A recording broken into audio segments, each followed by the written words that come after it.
যুদ্ধ মানব ইতিহাসের সম্ভবত সবচেয়ে পুরনো একটা প্রতিষ্ঠান, কিন্তু প্রশ্নটা হলো এটা আজও কেন টিকে আছে, বিশেষ করে এখন যখন আমাদের হাতে নিজেদের পুরোপুরি ধ্বংস করে ফেলার মতো ক্ষমতা চলে এসেছে।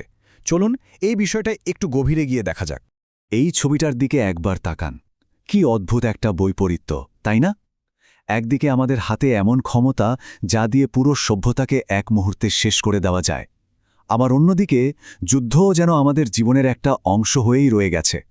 তো মূল প্রশ্নটা ঠিক এখানেই। যদি বলা হয় যুদ্ধের খেলা আসলে শেষ, তাহলে আমরা কেন এটা খেলেই চলেছি? আজকের এই আলোচনায় আমরা ঠিক এই প্রশ্নটারই উত্তর খোঁজার চেষ্টা করব, একেবারে মূল সূত্রের উপর ভিত্তি করে। তো চলুন শুরু করা যাক। প্রথম যে বিষয়টা আমাদের মাথায় রাখতে হবে তা হল বড় বড় শক্তিগুলোর মধ্যে যে এখন যুদ্ধ হচ্ছে না, এটাকে কিন্তু স্থায়ী শান্তি ভাবলে ভুল হবে। এটা আসলে একটা সাময়িক বিরতি।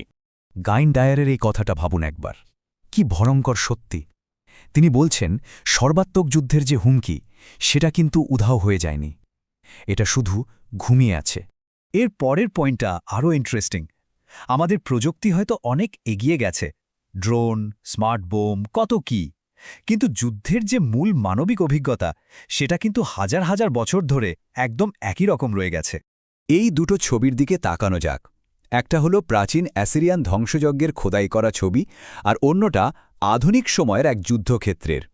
সময় হয়তো বদলেছে, অস্ত্র বদলেছে, কিন্তু ওই যে বিশৃঙ্খলা, ভয় আর মৃত্যুর অভিজ্ঞতা, সেটা কিন্তু একদম একই, যেন চিরন্তন। আর একটা ভুল ধারণা ভাঙা দরকার। অনেকেই ভাবে সমস্যাটা শুধু পারমাণবিক অস্ত্র নিয়ে, কিন্তু দেখুন এই সংখ্যাগুলো, এগুলো কিন্তু পারমাণবিক বোমার আগের।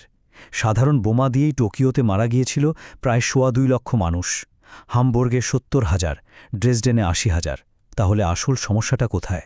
শুধু প্রযুক্তিতে, নাকি যুদ্ধ নামের এই প্রতিষ্ঠানটার মধ্যেই? আসলে পুরো বিষয়টার মূল কথাটাই বলেছেন জেনারেল স্যার জন হ্যাকেট। তার মতে সময় যত বদলাক, সৈনিকের মূল সত্তাটা বদলায় না। যুদ্ধের এই মানবিক দিকটাই আসলে একমাত্র ধ্রুবক।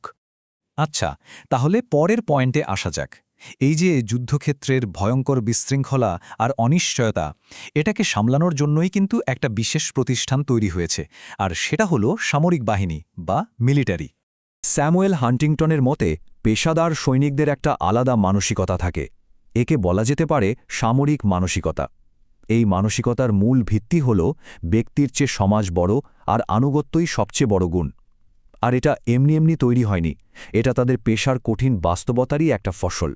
দেখুন, আমাদের সাধারণ জীবনযাত্রা অনেকটাই প্রেডিক্টেবল, তাই না? আমরা জানি কাল কি হতে পারে, কিন্তু যুদ্ধক্ষেত্র, সেটাকে বলা হয় অনিশ্চয়তার কুয়াশা। সেখানে কিছুই নিশ্চিত নয়। আমাদের সাধারণ জীবনে নিয়মকানুন থাকে কাজটা আরও ভালোভাবে করার জন্য, দক্ষতার জন্য, কিন্তু সেনাবাহিনীতে নিয়ম থাকে ওই ভয়ঙ্কর বিশৃঙ্খলার উপর একটা শৃঙ্খলা চাপিয়ে দেওয়ার জন্য। ঠিক এই কারণেই মিলিটারি এতটা কঠোর, এতটা নিয়ম আর পদমর্যাদার উপর নির্ভরশীল। পল ফাসেল, দ্বিতীয় বিশ্বযুদ্ধের একজন পদাতিক অফিসার, তার একটা কথা শুনলে গায়ে কাটা দেয়। তিনি বলেছিলেন, সৈনিকরা আসলে কাঁচা মালের মতো, যাদেরকে ব্যবহার করে শেষ করে ফেলা হয়। এই কথাটা থেকেই সামরিক নেতৃত্বের সেই নির্মম বাস্তবতার দিকটা বোঝা যায়। আর এটাই অফিসার আর সাধারণ সৈনিকের মধ্যেকার দূরত্বের একটা বড় কারণ। আচ্ছা, এবার আমরা এই আলোচনার একেবারে কেন্দ্রে চলে এসেছি। প্রশ্নটা হলো, কিভাবে একজন সাধারণ মানুষকে, একজন নাগরিককে, একজন সৈনিকে পরিণত করা হয়? এটা কিন্তু কোনো সাধারণ ব্যাপার নয়, এটা একটা অত্যন্ত পরিকল্পিত মনস্তাত্ত্বিক প্রক্রিয়া। এই যে রূপান্তরের প্রক্রিয়া, এর কয়েকটা খুব নির্দিষ্ট ধাপ আছে। দেখুন, প্রথমে কি করা হয়, রিক্রুটকে তার চেনা পরিবেশ থেকে পুরোপুরি বিচ্ছিন্ন করে ফেলা হয়। এরপর তার ব্যক্তিগত পরিচয়, তার চুল, পোশাক, তার আত্মসম্মান সব কিছু কেড়ে নেওয়া হয়। তারপর আসে প্রচণ্ড শারীরিক আর মানসিক চাপের পর্ব, আর সবশেষে তাকে নতুন করে গড়ে তোলা হয়। তার মধ্যে ঢুকিয়ে দেওয়া হয় আনুগত্য, একাত্মতা আর দলীয় পরিচয়ের মতো নতুন সব মূল্যবোধ।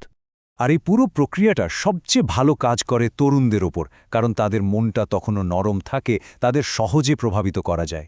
এই মুখগুলোর দিকে তাকান। ওরা যখন আসে তখন প্রত্যেকে আলাদা আলাদা ব্যক্তি, কিন্তু এই প্রক্রিয়ার শেষে তারা হয়ে ওঠে একটা সংঘবদ্ধ ইউনিট, একটা দল। এই মনস্তাত্ত্বিক পরিবর্তনের লক্ষ্যটা কি? একজন ইউএস মেরিন ড্রিল ইনস্ট্রাক্টরের কথা শুনলেই সেটা পরিষ্কার হয়ে যায়। তিনি বলছেন, ট্রেনিংয়ের একটা পর্যায়ে তিনি রিক্রুটদের দিয়ে যা খুশি তাই করাতে পারেন। লক্ষ্য একটাই, প্রশ্নাতীত আনুগত্য তৈরি করা।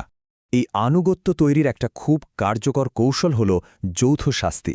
ভাবুন তো, একজনের ভুলের জন্য শাস্তি পাচ্ছে পুরো দল। এতে কি হয়?